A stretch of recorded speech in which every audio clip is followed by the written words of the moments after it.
নতুন করে টানাপোড়েনে বাংলাদেশ ভারত সম্পর্ক, কমছে না উত্তেজনার বারত। আজ ফের দিল্লিতে বাংলাদেশ হাইকমিশনের সামনে বিক্ষোভ করেছে বিশ্ব হিন্দু পরিষদ ও বজরং দল নামে দেশটির দুটি সংগঠনের কর্মীরা। চেষ্টা করে পুলিশের ব্যারিকেড ভেঙে বাংলাদেশের মিশনে ঢোকার। দেশটির গণমাধ্যমগুলো জানিয়েছে, বাংলাদেশের দীপু দাসকে পুড়িয়ে নৃশংসভাবে হত্যার প্রতিবাদে কলকাতায় বাংলাদেশ মিশনের বাইরেও আন্দোলন করেছে বিক্ষোভকারীরা। নিরাপত্তা বেষ্টনী ভাঙার চেষ্টা করলে তাদের ছত্রভঙ্গ করে দেয় পুলিশ।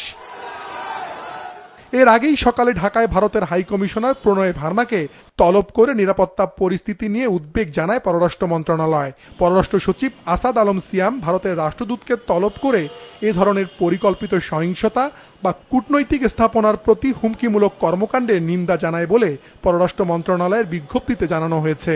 এখানে একটা শব্দ আমরা ব্যবহার করেছি, প্রি মেডিটেটেড।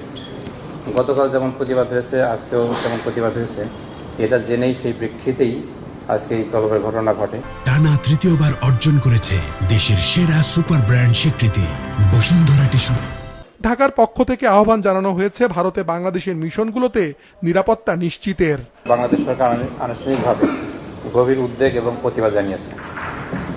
এ সময় ভারতের পক্ষ থেকে বিষয়টি গুরুত্ব সহকারে দেখার প্রতিশ্রুতি দেওয়া হয়েছে। বাংলাদেশ আশা করে এই প্রতিশ্রুতি দ্রুত কার্যকর পদক্ষেপে প্রতিফলিত হবে। সার্বিক পরিস্থিতি পর্যবেক্ষণ করছে পররাষ্ট্র মন্ত্রণালয়। দিল্লির কাছে আহ্বান জানিয়েছে, সম্প্রতি বাংলাদেশের মিশনগুলোর বাইরে দুঃখজনক যেসব ঘটনা ঘটেছে তা তদন্ত করে যথাযথ ব্যবস্থা নেয়ার। মাশরেক রাহাত, মাছরাঙা সংবাদ, ঢাকা।